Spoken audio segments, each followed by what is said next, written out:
美国是没有总理的，国务卿只是分管外交，所以总统、总理都是川普一人身兼了。这样看起来，美国的总统要比中国的国家主席忙得多啊！嗨，大家好，在谈过了中国官员的党政职务和行政级别之后，今天我们来聊一下军队。军队在世界上任何一个国家当中都是一个不可或缺的重要组成部分。那么，在中国的政体之下，中国人民解放军又扮演着什么样的角色呢？首先，我们来谈一下军队在中国的重要程度。我们都知道，每当在新闻中介绍中国最高领导人的时候，都是以中共中央总书记、国家主席、中央军委主席这样的顺序来进行称呼，分别代表党、国家和军队的最高领导职务。这就是中国三位一体的领导体制。那么，当这三个职务集于一身的时候，很好理解，就是中国最高的领导人，没有问题。那么，一旦分开，哪个更加重要呢？我来给大家分别列举一下，就会一目了然了。自中华人民共和国成立开始，国家主席总共有7人担任过，分别是毛泽东、刘少奇、李先念、杨尚昆、江泽民、胡锦涛、习近平。而其中一个比较特殊，就是杨尚昆，他是以非政治局常委的身份来担任此职务，也是唯一的一位。接下来就是党的最高领导人，这里面要提一下的就是党的最高领导职务，在82年以前是中共中央委员会主席，82年之后则是总书记。总共也是有7人担任过，分别是毛泽东、华国锋、胡耀邦、赵紫阳、江泽民、胡锦涛、习近平。最后一个就是军队的最高领导职务，中央军委主席了，总共是有6人担任，分别是毛泽东、华国锋、邓小平、江泽民、胡锦涛和习近平。由以上就可以清晰地看出，中央军委主席担任的人数是最少的，并且他也是以上3个职务当中唯一的一个中国5代领导核心都担任过的职务。所以由此可见，并不像很多人理解的那样，在中国官最大的是国家主席，其次是总理，实际上还真没有那么简单。当3个最高职务不集于一身的时候，中央军委主席最为重要。提到三位一体，有一个很有意思的现象，就是中国的国家主席翻译成英文叫做 the president， 即总统，但它又跟美国的总统有些不同。美国总统其实也是一个三位一体的职务，但与中国的不同之处在于，它是国家元首、政府首脑和最高军事统帅三位一体，即集国家主席、国务院总理、中央军委主席于一身。美国是没有总理的，国务卿只是分管外交，所以总统、总理都是川普一人身兼了。这样看起来，美国的总统要比中国的 the president 要忙得多啊。好，在介绍完军队的重要性之后，我们来看一下中华人民共和国的军事编制、具体职务和等级。首先来看一下军衔。我国在1955年开始实行军衔制，当时的军官军衔为4等14级，包括元帅2级、将官4级、校官4级、尉官4级。其中元帅的2级分为大元帅和元帅，10大元帅我们都耳熟能详了。新中国有且只有这10位元帅，为新中国的建立立下赫赫战功。但比元帅更高一级的大元帅军衔，有点类似于国民政府时期蒋委员长被授予的中华民国特级上将军衔，而且大元帅同样有且只有1位。这个军衔本来是要授予毛泽东主席的，但平衔时毛主席坚持不授大元帅军衔，最后这一军衔也就一直空缺了。而后到了1965年，军衔制被取消，并于1988年重新恢复。新的军衔制取消了元帅中的2级和大将大尉，而加入了1级上将作为最高军衔。此时军官军衔就变为3等11级，即将官4级、校官4级、尉官3级。而到了1994年，军官军衔条例进行了修改，将1级上将军衔取消，变为3等10级，一直延续到今天，分别是上将、中将、少将、大校、上校、中校、少校、上尉、中尉和少尉。而再往下，士兵的军衔则包括士官7级和义务兵2级。好，介绍完军衔后，我们接下来介绍一下军队的职务。提起军职，想必大家第一个想到的就是军旗了。没错，从小玩过军旗的人恐怕并不陌生。司令最大，依次向下为军长、师长、旅长，一直到最后的排长、工兵。但实际上并不是这么简单的。中国的军事最高统帅刚才提到过了，中央军委主席当然是身兼中共中央军委主席和国家中央军委主席2个职务，一个党职，一个军职，合二为一。当然，这个职务通常都是由党和国家的最高领导人来担任，而且它是有明确的行政级别的，即正国级。这里要注意的是，中央军委主席必须由非现役的军人担任，并且不会授予我上述提到的各种军衔。换句话说，作为一个军人，能做到的最高职阶就是军委副主席了。现任的中央军委副主席共2人，我上期视频也提到过，这2位副主席都是中央政治局委员，行政级别均为副国级，所以在18位的政治局委员中，共有2位是军人，而他们的军衔则均为上将。如果一定要与政府部门相类比的话，可以理解为与副总理类似。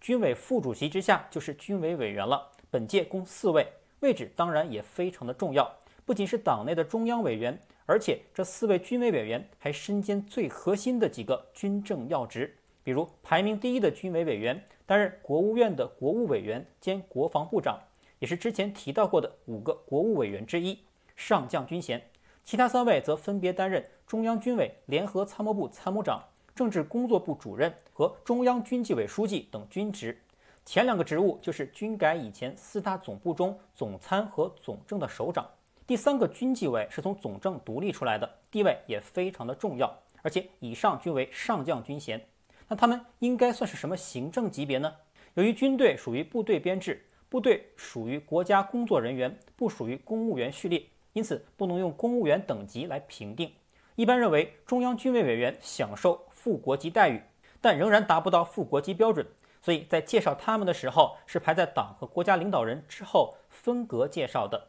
而排名第1的军委委员，由于身兼国务委员，有明文规定是副国级，所以在4个军委委员中，他的地位要比其他3位更高。军委委员在下面就是大军区级的各种单位了。我们在军旗当中经常看到的司令、军长、师长等等，也终于要出现了。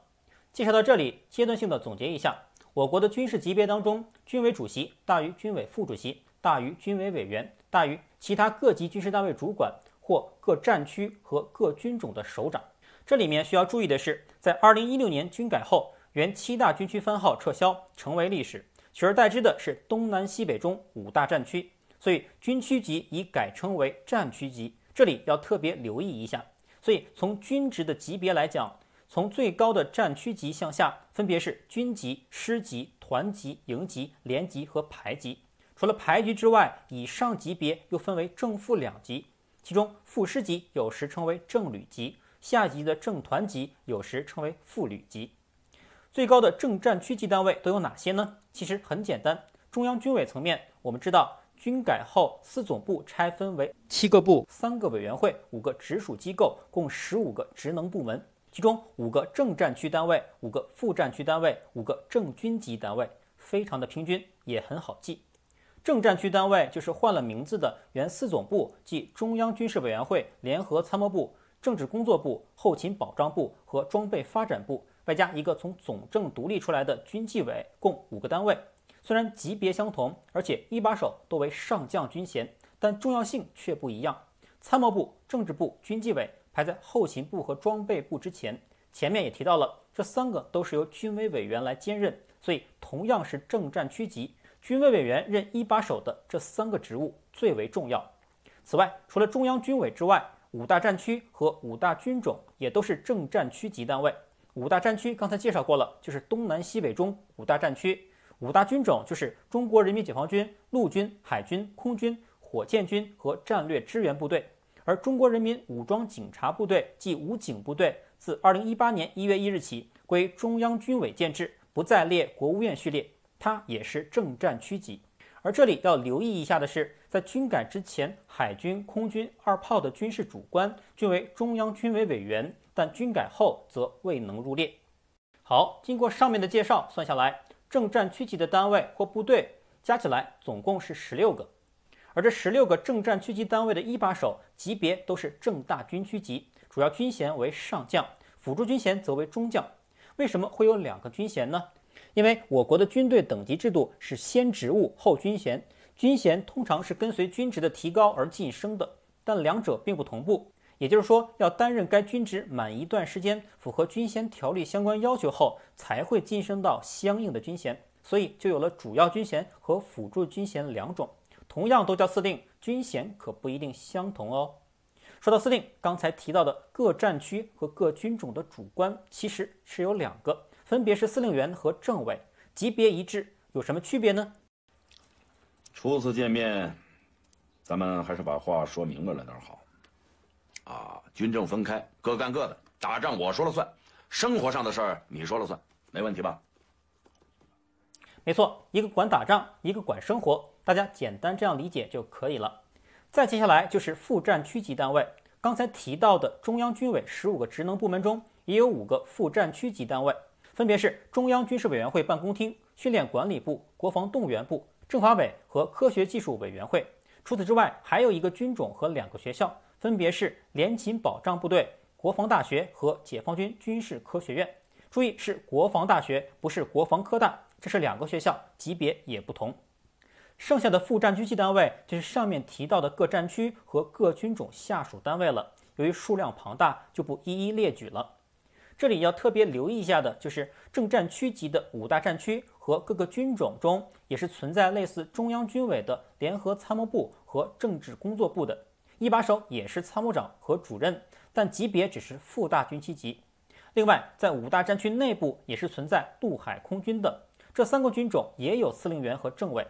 说到这里，肯定有人会奇怪，怎么才2个级别就有这么多司令啊？军区里可是只有1个司令啊！你以为这就算多了吗？下面还有呢。在正军级当中，如果你认为都是军长，那就错了。5大战区中的东南北战区海军航空兵是正军级，但主官却是司令员。而武警部队的正军级单位，如武警北京市总队和武警新疆总队，他们的主官还是叫司令员。天啊，司令员真的好多啊！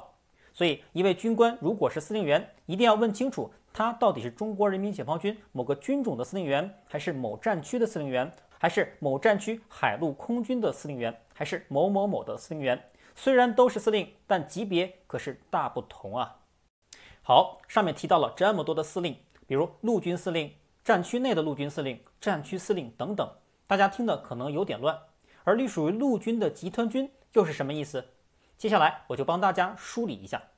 首先，集团军的概念没错，就是陆军部队，在军改之前是18个，军改后变为13个，集团军编号也调整为从71到83，都是正军级单位。这13个集团军也被分配到了刚才提到的东南西北中5大战区中。那么问题来了，这13个集团军到底听陆军司令的，还是听战区司令的呢？